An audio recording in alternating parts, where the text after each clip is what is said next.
How's everybody doing? My name is Anthony Brian Logan, and today we got to talk about Kanye West's comments regarding the 13th Amendment and the crazy fallout that has come as a result. If you have not seen those comments yet, I'll place them on the screen before you.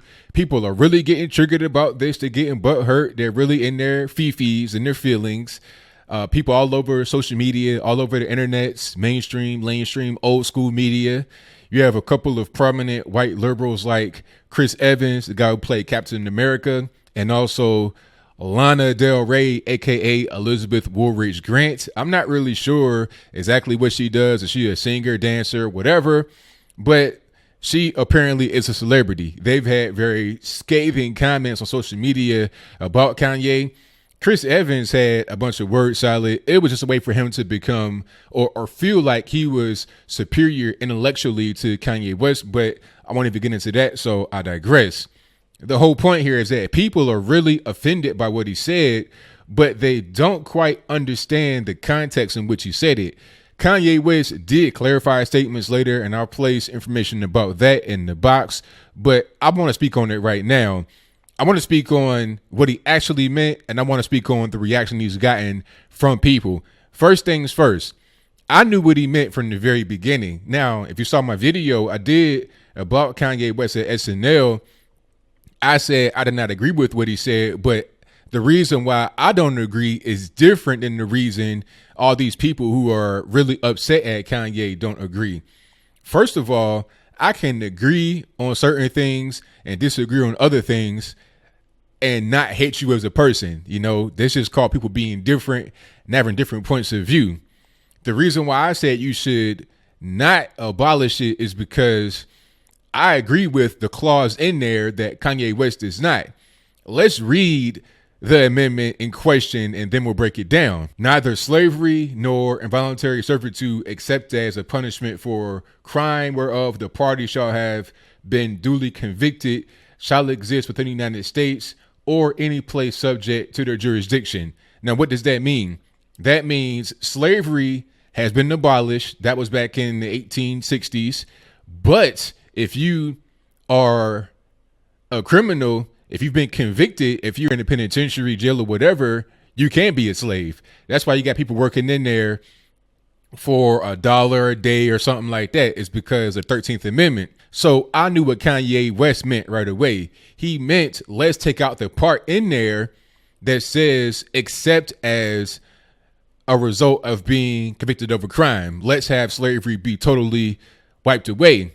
But even a place like TMZ, which he's been so gracious to over the past few days, weeks, months, or whatever, they put out a headline talking about Kanye West wants to abolish 13th Amendment, which outlaws slavery. So people reading that, they think that Kanye West wants to bring slavery back because he wants to abolish a 13th Amendment, but that's not what it is.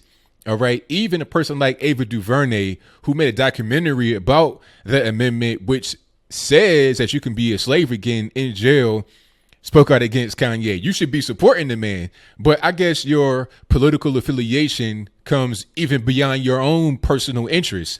OK, you should support him because his statement kind of, validates your particular piece of artwork or whatever you want to call it, your documentary, 13th.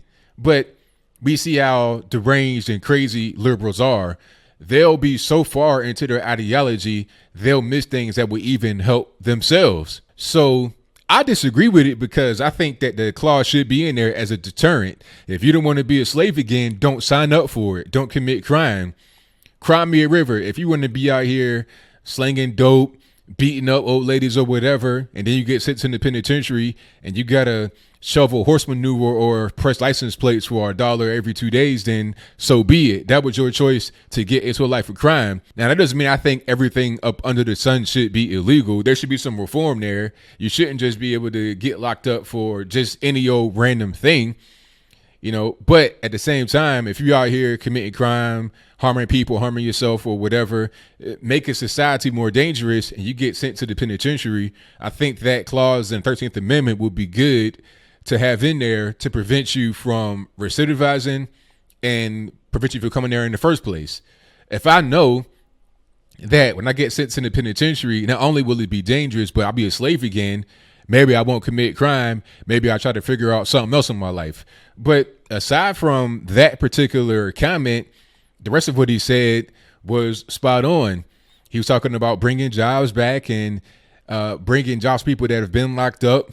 I don't see nothing wrong with that. If you've been locked up and you come out and you want to go right, there should be jobs available for you. Well, I think that's more of a skills gap, but that's a different story. I think you can attack that whole thing from the reform in the education system. If you got a kid that can't read when he's 8, 9, 10 years old, there's no point in pushing him through school because he's not going to really be able to succeed. Put him in some kind of vocational program where he can work with his hands.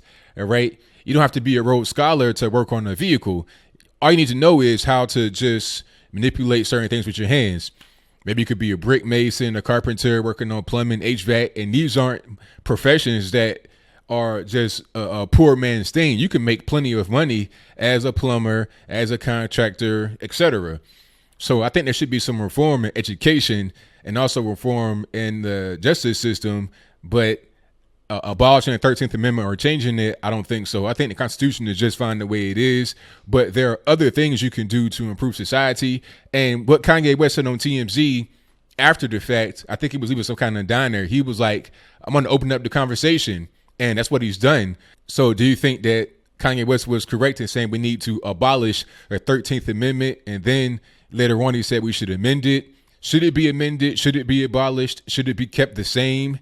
How do you feel about the education system? What should we do with that? How do you feel about the justice system? What should we do with that?